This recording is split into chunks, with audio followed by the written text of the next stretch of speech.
오늘은 우리 교회 8대 사역 중 7번째 순서로 복지사역에 대해 말씀을 드리겠습니다.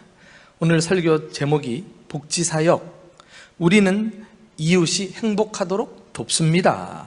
이렇게 정했습니다. 이게 행복하도록 돕는다라는 것과 복지는 무슨 상관이 있을까요? 이 복지는 한자 말인데 복복자와 복지자를 썼어요. 복이 2개나 다 들어있어요. 복지란 행복한 삶을 의미합니다. 한마디로 복지사역이란 사람들을 행복하게 만드는 일을 통틀어서 말한다고 할 수 있습니다. 일반적으로 교회들은 복지사역이란 말보다도 구제사역 혹은 국률사역, 자비사역 이렇게 표현을 사용하면서 경제적으로 가난한 사람들을 꾸준히 돕고 어려움을 만난 이웃들을 부지런히 돌보고 있습니다. 물론 사회적으로도 복지라는 말을 참 많이 쓰죠. 우리가 귀에 못이 박히도록 익숙한 단어가 되었습니다. 복지기금, 복지사회 이렇게 이야기합니다마는 이것은 정부가 나서서 국민들이 좀 더 나은 삶을 살 수 있도록 여러 제도나 지원을 보장해 주는 것을 말합니다. 그래서 어떤 사람들은 질문을 해요. 요즘은 정부가 복지 사업을 다 해주는데 교회까지 굳이 나설 필요가 있느냐? 교회는 교회답게 복음만 전하면 되지 않느냐? 그럴듯하게 질문을 하지요. 오늘 설교는 이 질문에 대한 답변이 될 것입니다. 성경에 기록된 유명한 기적 중에 하나가 바로 오늘 본문에 나오는 오병이어 사건입니다. 예수님은 5,000명이 넘는 배고픈 사람들에게 떡과 물고기를 나누어 주심으로 그들을 배불리 먹이셨습니다. 이 또한 국률사역의 한 모습이라고 볼 수가 있습니다. 예수님께서 그렇게 말씀하신 것은 예수님의 삶을 교회가 본받으라는 것이에요. 교회도 예수님처럼 사랑을 베풀고 나누고 남을 도와주어야 한다는 것입니다. 과연 우리가 복지사역에 힘써야 할 이유는 무엇일까요? 오늘 본문의 기적사건을 통해서 그 이유 몇 가지를 제시하고자 합니다. 첫째는 하나님의 말씀에 순종하기 위해서예요. 자, 16절 말씀 보시면은 예수님께서 제자들에게 하신 말씀이 나옵니다. 다 같이 읽어볼까요? 시작. 예수께서 이르시되 갈 것 없다. 너희가 먹을 것을 주라. 이 명령을 받았던 제자들은 당황했을 거예요. 예수님이 우리들 처지를 아시는데 예수님 따라다니면서 모든 것을 다 버려두고 하나도 가진 것이 없는데 어떻게 이 많은 사람들 우리 보고 책임지라 그러느냐? 언뜻 당황하는 마음이 생기지 않았겠어요? 너희가 먹을 것을 주라. 사실 이 말씀은 예수님께서 어디 가서 먹을 것을 구해와서 너희가 이거 해결해라 이렇게 부담을 주는 말씀이 아니라 너희가 바로 저들의 아픔을 짊어져라. 저들이 만난 고통을 저들의 것으로만 여기지 아니하고 너희들이 그 짐을 함께 나누어져라. 그래서 예수님은 제자들에게 지금 빈들에서 굶주리던 수많은 사람들을 향한 긍휼의 마음을 제자들이 갖고 살기를 원하셨던 것입니다. 이렇게 말씀하신 예수님은 과연 어떤 분이셨을까요? 우리 마태복음에는 안 나오는데요, 동일한 사건을 기록하는 마가복음은 어떻게 해서 오병이어 사건이 시작이 되었는지를 말씀하고 있어요. 우리 한번 마가복음 8장 2절 말씀 다 같이 읽어볼까요? 시작. 내가 무리를 불쌍히 여기노라. 그들이 나와 함께 있은지 이미 사흘이 지났으나 먹을 것이 없도다. 불쌍히 여기노라. 이것이 주님의 마음이었어요. 주님의 성품입니다. 예수님은 말씀만 전하시면 되는 분이었어요. 워낙 은혜롭게 말씀을 전하니까 군중들이 따라다닌 지 나흘이나 되었어요. 사흘이나 되었다 그랬어요. 자기들이 알아서 배고프면 해결하고 오겠지, 이렇게 남몰라라 해도 돼요. 그러나 예수님은 유독 저들을 보시고 불쌍히 여기노라. 이 불쌍히 여기는 마음에서부터 위대한 기적사건이 시작이 된 것입니다. 나는 너희가 먹을 것을 주라 라는 이 예수님의 음성이 오늘 이 주일 아침 우리 모두의 귓가에 들려질 수 있기를 주님의 이름으로 축원합니다. 주님께서 해결하실 건데, 주님이 우리에게 요구하는 것은 너희도 나와 동일한 마음만 품어달라. 긍휼의 마음. 이 세상이 삭막하고 이 세상이 개인주의가 팽배해지는데 교회마저도 그렇게 살아가서야 무슨 역사가 일어나겠습니까?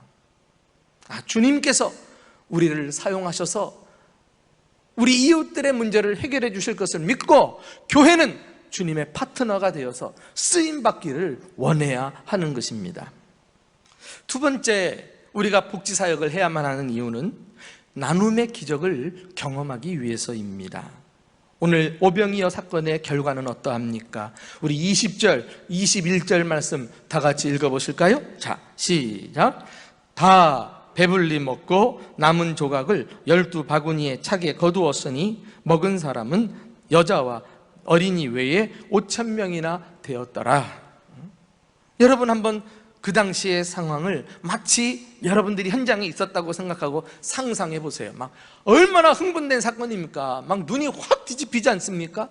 아니, 예수님 손에 그 어린아이가 바친 오병이어 작은 떡과 물고기가 예수님의 손에 벗어나는 순간 사라지지 않고 또 불어나는 거예요. 또 불어나는 거예요. 더 놀라운 것은 그것이 이제 제자들에게 옮겨져 가지고 제자들이 광주리를 가지고 사람들 쫓아다니면서 나누어 줍니다. 제자들 역시 나눌 때마다 광주리 안에 들어있는 음식이 사라지지 않고 계속 불어나는 거예요. 예수님 손에서 일어난 기적이 제자들 손에서 계속되고 있는 것입니다. 이제 제자들 손에서 일어난 기적이 오늘날 우리 대전중부교회를 통해서도 일어날 수 있기를 예수님의 이름으로 축원합니다. 이것은 베풀고 나누고 이 복지사역에 헌신해 본 사람만이, 참여한 사람만이 경험할 수 있는 축복인 것입니다.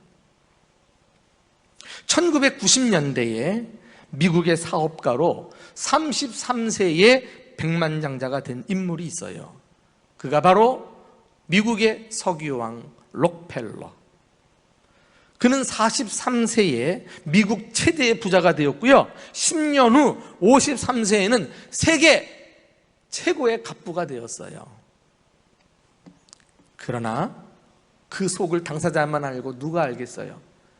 돈은 쌓아둘 것 없이 쌓아두었는데 마음은 결코 행복하지 않았습니다. 55세에 암이라는 불치병이 생겨가지고 1년 이상 살지 못한다는 진단을 받았기 때문이에요. 그는 치료를 위해 휠체어를 타고 병원에 들어갈 때요, 병원 로비에 실린 액자가 눈에 들어왔고 그것을 보는 순간 그의 삶이 확 바뀌고 말았습니다. 바로 사도행전 20장 35절 예수님의 말씀인데요, 주는 것이 받는 것보다 복이 있다. 이 글을 보는 순간 마음속에 짜릿한 전율이 흘렀습니다. 이 짧은 문구가 그의 마음을 사로잡은 것입니다. 오늘 이 문구가 저와 여러분의 마음에도 평생을 사로잡을 수 있기를 축복합니다. 한번 따라합시다. 주는 것이 받는 것보다 복이 있다. 이것은 세상 누가 한 얘기가 아닙니다. 예수님이 하신 말씀이에요. 주는 것이 받는 것보다 복이 있다. 이 액자의 글귀를 한참 쳐다보고 있는데 갑자기 로비에서 시끄러운 소리가 그의 귀에 들려왔어요. 입원비 문제로 환자 보호자와 병원 직원이 다투는 소리였습니다. 병원 측은 입원비가 있어서 입원비가 없어가지고 입원이 안 된다고 말하고, 또 자기 딸의 그 어머니는 자기 딸을 입원시켜달라고 울면서 사정을 하고 하는 이런 상황이었어요. 록펠러는 곧 비서를 시켜가지고 병원비를 지불하고 누가 지불했는지 모르게 했습니다. 얼마 후에 은밀하게 도운 이 소녀가 기적적으로 회복이 되자 이 모습을 조용히 지켜보던 록펠러는 얼마나 기뻐했는지 그의 자서전에 이 일을 기억을 해놓고 글로 남겼어요. 이 순간은 내 생에 가장 행복했던 순간이었다 라고 말했던 것입니다. 이후에 록펠러의 삶이 완전히 바뀌었는데요, 정말 뜻밖에도 암투병에 시달렸던 건강이 점차 회복되기 시작하면서 무려 98세까지 행복하게 삶을 이어갔던 거 있죠. 그러면서 록펠러 재단을 만들어가지고 세계 어려운 사람들을 구제하고 베풀면서 나눔의 삶을 실천했던 것입니다. 록펠러가 그의 자서전에 쓴 글을 한번 읽어볼게요. 들어보세요. 살면서 이처럼 행복한 삶이 있다는 것을 미처 몰랐습니다. 내 인생의 55년은 항상 쫓기듯 살았지만 나머지 43년은 정말 행복한 시간이었습니다. 나는 돈을 남에게 나눠주기 시작한 후부터 나의 재산도 점점 늘어나는 선물을 받게 되었습니다. 하나님을 안 믿는 사람들은요, 나누고 베풀고 도울수록 점점 자기 것이 늘어나는 이 놀라운 현상에 대해서 보편적인 우주의 법칙이라고도 말을 합니다. 신기하게도 우리가 나누고 베풀고 도울 때 좋은 에너지가 그 현장 속에 감돌게 되면서 그것은 곧 나에게도 좋은 결과로 찾아온다는 거예요. 보편적인 우주의 법칙, 이렇게 설명을 합니다만은 우리는 알아요. 이 보편적인 우주의 법칙을 움직이시는 분이 누구신지 바로 하나님, 우리 아버지이신 줄로 믿습니다. 하나님께서 우리에게 구제하라, 가난한 자들을 도우라 명령하시고 이 말씀에 순종하고 실천하면 주님이 주시는 축복이 있다니까. 여러분, 우리 한번 누가복음 6장 38절 다 같이 읽어보겠습니다. 자, 시작. 주라, 그리하면 너희에게 줄 것이니 곧 후이되어 누르고 흔들어 넘치도록 하여 너희에게 안겨주리라. 할렐루야. 나는 한 번 줬는데 주님이 우리에게 갚아주시는 것은 몇 곳밖에 아닙니까? 후이되어 누르고 흔들어서 넘치도록 하고 너희에게 안겨주리라. 이 감당할 수 없는 이 풍성한 축복이 주는 사람에게 있다니까. 이 누가복음 6장 38절 위에 36절에 보면은 내가 자비하심과 같이 너희도 자비하라 라고 말씀하신 다음에 주라, 그리하면 안겨주리라, 이렇게 말씀한 거예요. 여러분, 이 축복은 우리의 형편을 보고 나에게 임하는 것 아닙니다. 내가 지금 당장 나 먹을 것도 없는데 해서 나누고 베풀고 남을 돕는 일을 등한히 한다고 주님이 아이고 넌 지금 가난하니까 어렵구나. 그보다도 나는 힘들지만 주님이 나에게 베푸신 그 자비와 은혜를 기억하고 나도 그 사랑을 실천해야지, 없는 돈 쪼개서 주기 시작하면 가난한 사람도 주는 데서부터 기적을 체험하게 될 줄로 믿습니다. 그러니까 가난하다고 궁색하고 인색하면 더 어렵다니까. 가난을 극복할 수 있는 비결이 있어요. 적극적으로 자비사역에 뛰어들어 보세요. 긍휼사역에 한번 여러분들 실천하면서 순종해 보세요.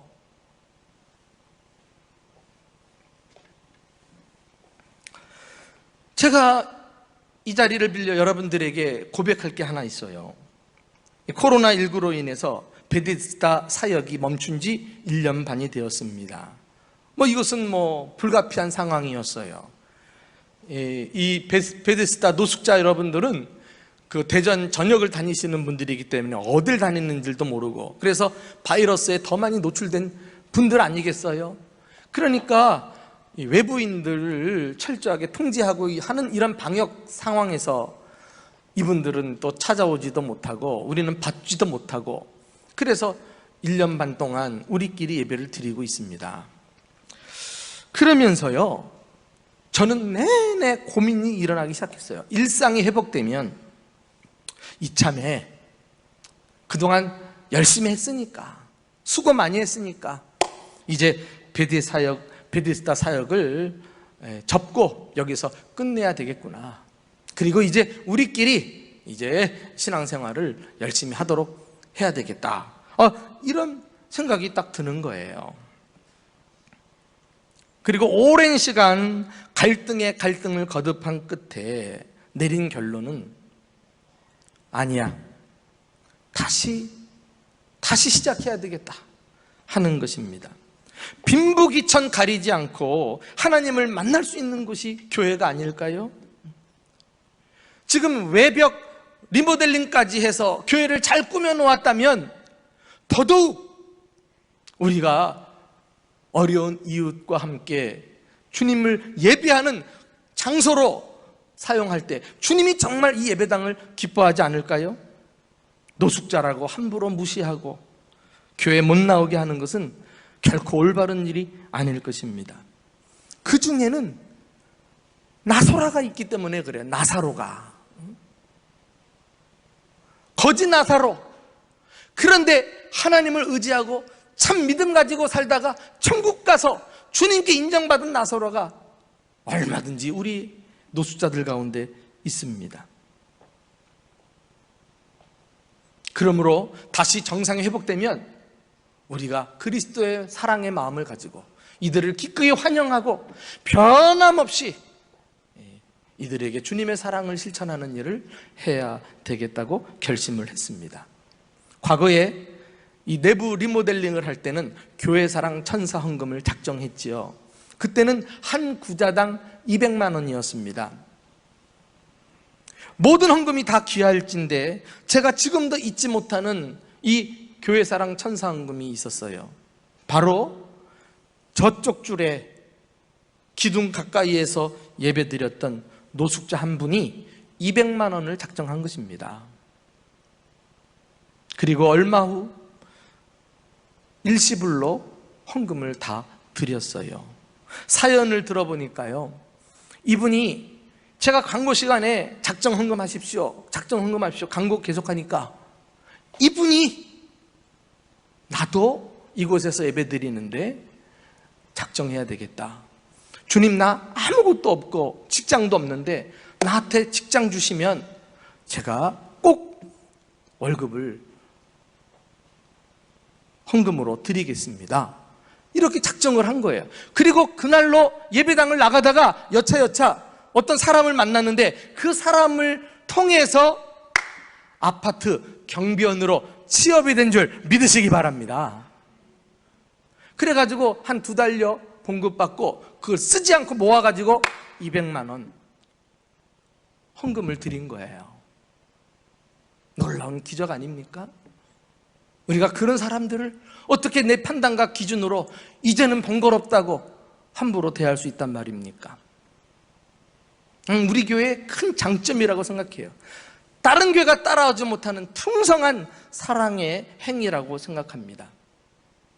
우리가 이 일에 힘쓰면 하나님은 우리가 상상할 수 없는 놀라운 기적과 축복을 누르고 흔들고 채워서 우리 교회에 안겨주실 줄로 믿습니다. 이 일에 헌신하는 성도 여러분들 가정에 하나님께서 기적 같은 은혜와 돌보심을 허락해 주실 줄로 믿습니다.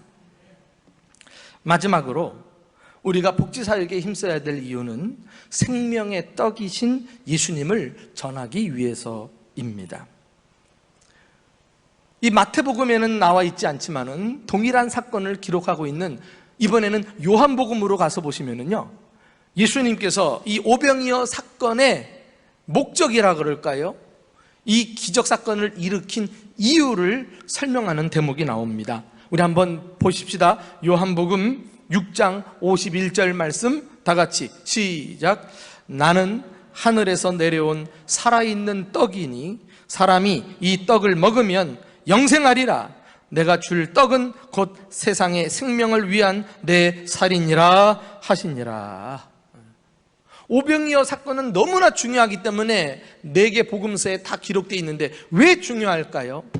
예수님은 떡만 주신 것이 아니라 이 떡을 주신 사건을 계기로 해서 육체의 배고픔을 해결해 주신 것처럼 영혼의 배고픔을 해결해 주시는 생명의 떡 예수 그리스도를 사람들에게 선포하고 계셨던 것입니다. 그래요. 교회가 사랑을 실천하고 부지런히 나누고 복지사역에 힘써야 되는 궁극의 목적은 이 일을 통해서 사람들이 예수 그리스도의 사랑을 경험하고 기어코 주님 앞으로 나와서 구원받게 하는 데 있음을 우리는 기억해야 할 것입니다. 이것이 세상이 하는 복지와 교회가 하는 복지의 또 다른 차이점이에요. 교회가 하는 복지는 하나님의 긍휼의 마음으로부터 시작을 해서 예수 그리스도의 복음을 선포하여 그들을 구원하는 것으로 마친다는 사실을 우리는 꼭 명심해야 되겠습니다. 베드로전서 2장 12절에서 베드로 사도는 이 사실을 우리에게 좀 더 구체적으로 설명해 주고 있습니다. 자, 우리가 부지런히 복지를 실천하면 정말 저들이 구원받게 될까요? 우리 베드로전서 2장 12절 말씀 다 같이 읽어보겠습니다. 시작. 너희가 이방인 중에서 행실을 선하게 가져. 행실을 선하게 가진다는 것은 바로 주님의 사랑을 실천하는 구체적인 행동들을 말합니다. 다 같이 시작. 너희를 악행한다고 비방하는 자들로 하여금 너희 선한 일을 보고 오시는 날에 하나님께 영광을 돌리게 하려 함이니라. 예수 그리스도가 다시 오실 때 교회의 긍휼 사역을 통해서 구원받는다는 거예요. 그들이 구원받은 자로 나타난다는 거예요. 우리는 사랑을 주고 베풀고 끝났지만 주님은 우리의 사랑을 계기로 해서 어느 순간에 그의 삶에 개입하셔가지고 그들을 구원하실 거예요. 주님이 다시 오시는 날 주님 심판대 앞에 서서 우리가 사랑을 실천한 자들을 다 만나볼 수 있기를 예수님의 이름으로 축원합니다. 여러분, 지금 어떤 상황입니까? 코로나19로 인해서 교회가 신뢰를 잃어버리고 세상에 지탄을 받는 상황 아닙니까? 세상 사람들은 말합니다. 야, 교회가 세상보다 더 이렇게 이기적인 집단인 줄 누가 알았느냐 말이죠. 그러고서 교회를 떠나고 교회에 대해 마음을 닫고 하는 것이 현실입니다. 이런 상황 속에 교회가 실추된 위상을 다시 회복할 수 있는 방법은 이웃사랑을 실천하는 거예요. 다시 복지사역에 힘을 써야 하는 것입니다. 굶주린 자에게 먹을 것을 주고 목마른 자에게 물을 주고 나그네 된 자들을 영접하고 병든 자를 돌아보고 갇힌 자를 위로하고 그럴 때 주님께서 우리가 행한 일을 기억하사 착하고 충성된 종아 우리의 이름을 불러주시고 칭찬해 주실 것입니다. 저는 마지막 한 구절을 여러분들에게 읽어드리고 함께 설교를 마치고 싶습니다. 마태복음 25장 40절. 내 형제 중에 지극히 작은 자 하나에게 한 것이 곧 내게 한 것이라.